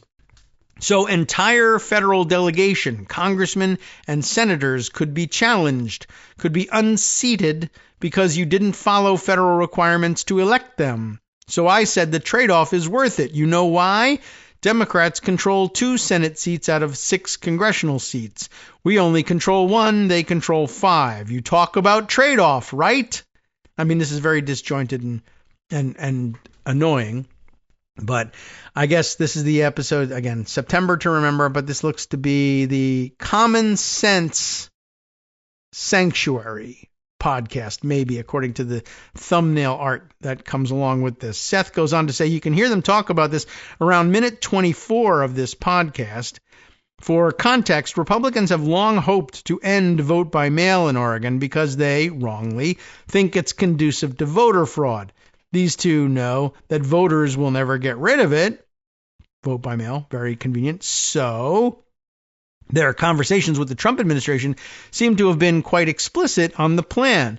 Pass a federal voter ID law that vote by mail states like Oregon and Washington can't possibly comply with before 2026. Then have the GOP-controlled Senate and House simply refuse to seat the people who won. Seth goes on to say, I'm not an expert on voting laws or policy, but it strikes me as quite a long shot that the GOP could actually get this done before 2026 and have it pass legal muster. Well, they can't have anything past legal muster. They don't know how to file paperwork. Regardless, the fact that these Oregon GOP activists are talking publicly about their desire to nullify Oregonians' vote is banana pants. I like that term. These two Oregon MAGA activists are devoting tons of time to, quote, turning Oregon red via their organization that is running parallel to the Oregon GOP because they're on the outs with that institution. Nothing will make Oregon voters happier with you than nullifying their votes, of course. This group operating as the Oregon Conservative Caucus, apparently, and the link here will take you to their website. Seth continues to say, I would say that the contradiction here, we want to convince more Oregonians to vote red, and also we want to pull a trick to nullify the results of Oregon's federal elections in 2026, is so crazy that they can't possibly mean it. But these people think the Oregon GOP has been infiltrated by the Chinese Communist Party. So anyway, the people who describe this plan to disenfranchise voters of Oregon and Washington also believe that the Oregon GOP has been infiltrated by secret Democrats who have taken over rural precincts. That's exactly where they would be taking over, rural precincts, right? Sure. They also believe Michelle Wu of Boston is a Chinese Communist Party plant. And I guess here a link to those claims in their podcasts. Two of the people who believe there is a sleeper cell of secret Democrats taking over the Oregon GOP were interviewed by this very strange Bigger Truth Media guy. That sounds like a trustworthy source. Bigger Truth Media. All right. This here, a link to Oregon GOP Disruptors with Kerry McQuiston and Joel Pawlowski. Okay, probably Pawlowski, even though it's spelled with a W. All right. Well, so just a warning note there that probably something would be wise, I think, to keep an eye on that. We've heard dumber claims from MAGA and Trump corners before. I mean, consider that the upcoming next round of nationwide protests, the No Kings protests, scheduled for this Saturday. Is that right? The 18th? Is Saturday the 18th? I think so. These things are usually, weekends, so like normies can go. But just double checking here. So Saturday the 18th, the next round of No Kings protests. Republicans have been out in force in front of every press conference they can pull together, insisting that this is not going to be normies out there having a good time, buying food from vendors and protesting with signs that say things like Donald Trump is an orange clown, but rather an Antifa organized actual rebellion and uprising that needs to be met with the Insurrection Act and troops in the street.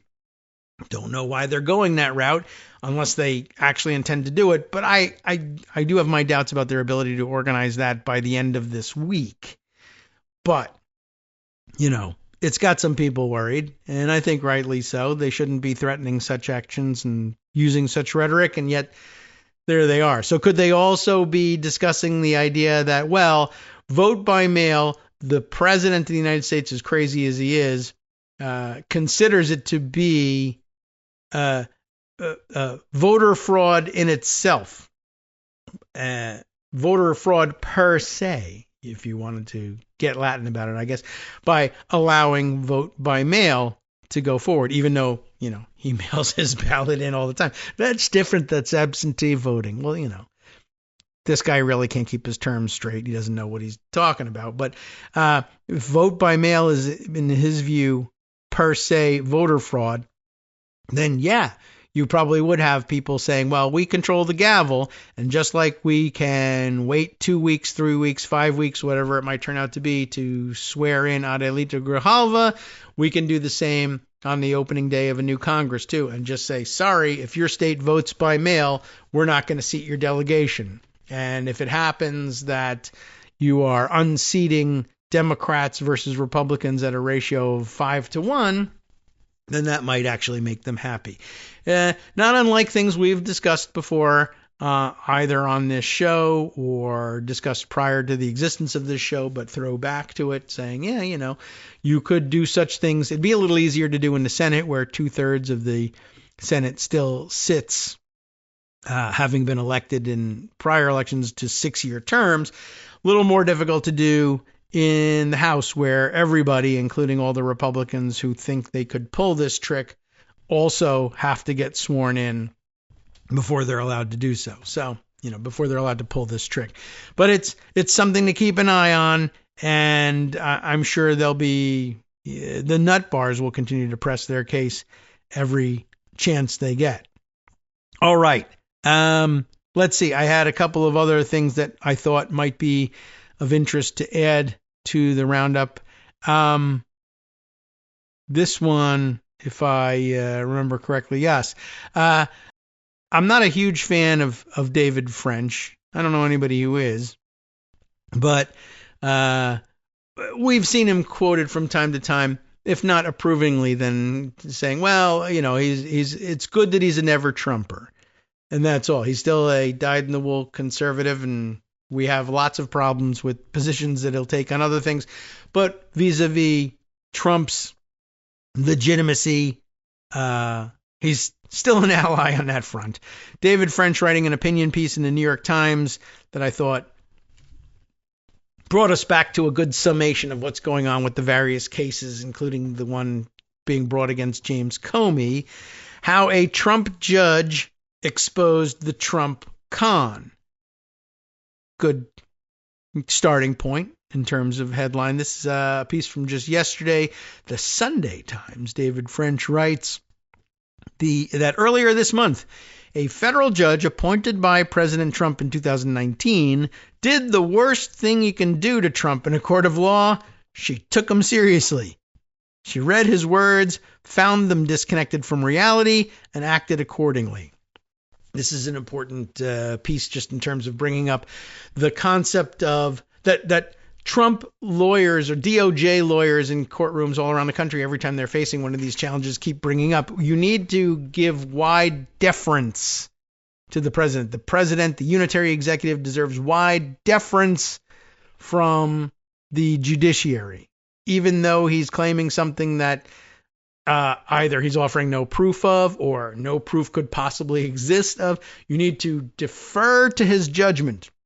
These people, whoever they may be, Antifa, James Comey, Letitia James, people that are being deported, people that are protesting the people being deported, they are all enemies of the state because the president says so, and you need to defer to his judgment. I just remind you, in addition to this very timely reminder that of judges doing this or being asked to do this and saying, I don't have to, and here are the reasons why, within the context of the case in front of them, you should probably also remember, if you're a federal judge and listening to the show, turn it off immediately and go back so you're not accused of anything. You can reach this conclusion independently. But where people are reminding you, you need to have deference to the president, that's normal presidents. Don't know if it necessarily applies to this one, but I just remind you, like when the president stands up there insisting for the 6th, 7th, 8th time, one, that he's ended, 8 wars or whatever it is, maybe if you squint just right. How much deference do you owe the judgment of a person who insists repeatedly, despite being corrected over and over again, that he's about to offer you a 1,500% discount on prescription drugs. Like, is that someone you should be deferring to?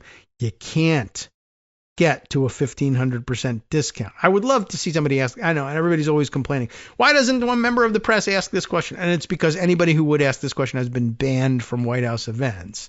I mean, we're still working on AP being banned because they weren't going to call it the Gulf of America, right? And that's still in place.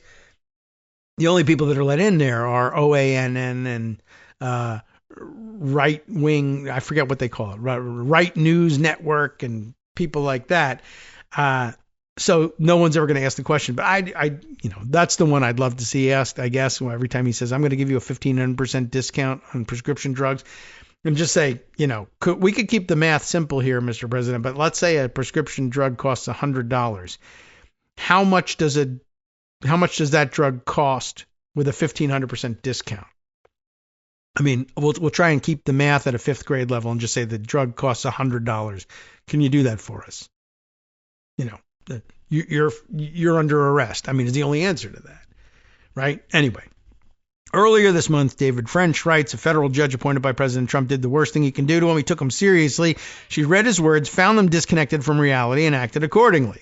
So no deference, I guess. For a very long time, Trump and his supporters have gotten away with a double game.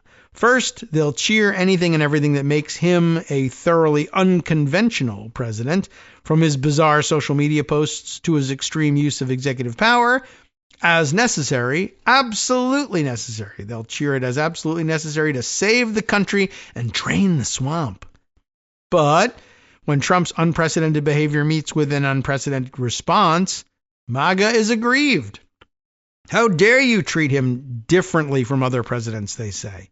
The most obvious example is the sense of grievance around the former special counsel Jack Smith's indictment of Trump for his role in trying to steal the 2020 election.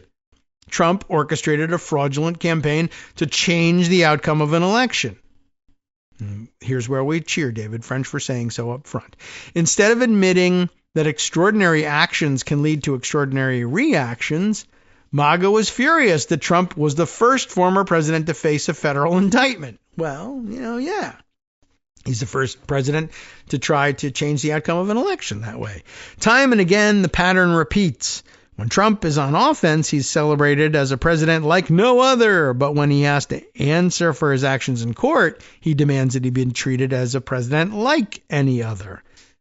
Trump's National Guard deployments represent another example. He's posting wildly false statements about American cities online, and then he's directing that soldiers be sent to those cities governed by officials that he sees as political enemies, even though none of the historic circumstances that have justified military deployments in the past, like, widespread unrest, are present. Right? So again, how much deference do you give a guy who says, there's no stores left in Portland, they're all closed, it's burned to the ground for the 15th time? Why are you deferring to that? Not only is it just not true, but it also kind of evidences that this is not a person you should be trusting about anything, much less deferring to. The level of violence in Portland, if there even is any, is a far cry from the multiple urban riots of the 1960s or the Los Angeles riots of 1992, much less the riots that spread across American cities after George Floyd's murder in 2020. But when Trump faces lawsuits, he defends his deployments by leaning on the deference earned by other presidents through their responsible use of power. Because other presidents were deemed trustworthy, his representatives argue, the courts should trust Trump, too. In Portland, Oregon, however, a Trump appointee said no. She refused to play Trump's game and instead held him accountable for his words. There is no deference due to a president who refuses to operate in good faith. On October 4th, Judge Karen Immergut of the U.S. District Court for the District of Oregon issued a temporary restraining order blocking Trump's federalization and deployment of the Oregon National Guard to Portland. The opinion is a model of judicial clarity. Other federal courts should read it and absorb her reasoning. And to that end, David French helps us do that. To justify his deployment, Trump invoked a statute that allows him to call the National Guard to federal service in the event of an invasion, a rebellion or danger of a rebellion against the United States, or when he is unable with the regular forces to execute the laws of the United States. According to binding precedent, a Ninth Circuit case called Newsom versus Trump, guess how old that one is, Judge Immergut is supposed to give the president a great level of deference in defining when those conditions exist. But how much deference should you give a president who constantly lies? The right answer is that a president can forfeit judicial deference through his own conduct. In Newsom versus Trump, the Ninth Circuit also said the president's determinations must be made in good faith. If there's no good faith, there should be no deference.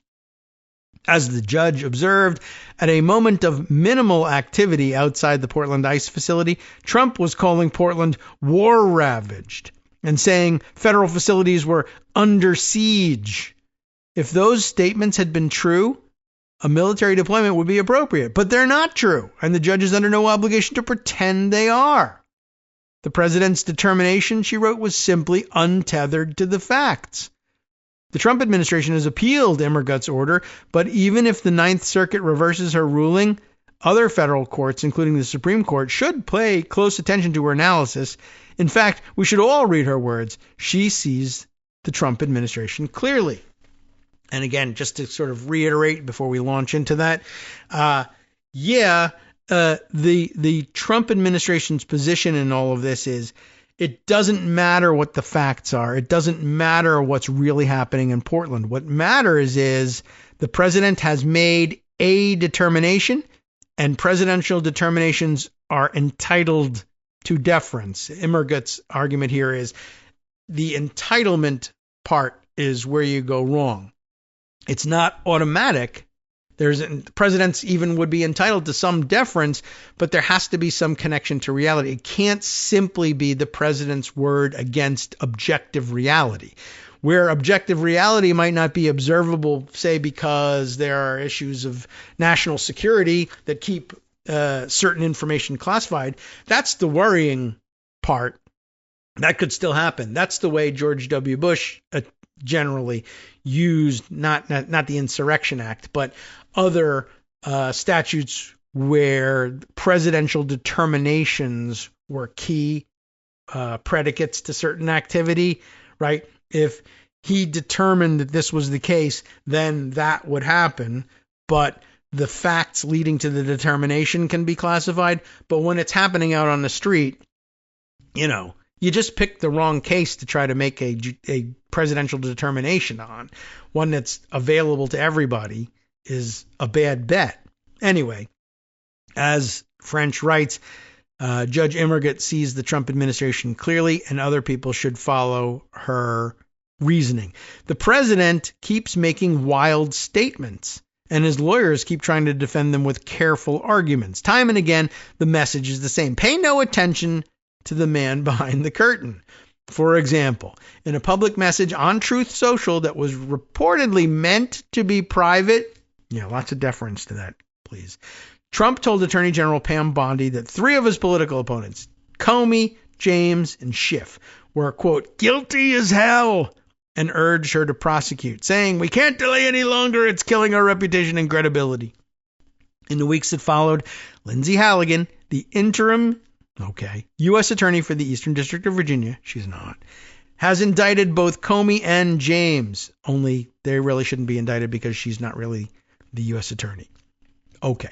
Should a court consider Trump's statements relevant to the charges, or should judges evaluate only the indictments? Right? Is he entitled to deference? Is he entitled to good faith? Is he acting in good faith when he accidentally posts, "You better indict these people now"? I don't know. In other words, do courts have to pretend that there's anything normal about these criminal charges? The examples keep coming. In September, a 3-judge panel at the Court of Appeals for the Fifth Circuit in New Orleans ruled 2-1 that the president did not have the authority to invoke the Alien Enemies Act to remove suspected members of Tren de Aragua, a transnational gang, from the United States. The majority opinion, written by Judge Leslie Southwick, a George W. Bush appointee, took pains to note exactly how unusual the president's actions were. The Alien Enemies Act had been invoked only 3 times before in American history, so unusual by itself, I think. Each of these times, during the War of 1812, World War I, and World War II, the country was in a declared war against a global superpower. Now, Trump was using the same authority against a criminal organization, not a sovereign nation, and without any declaration of war.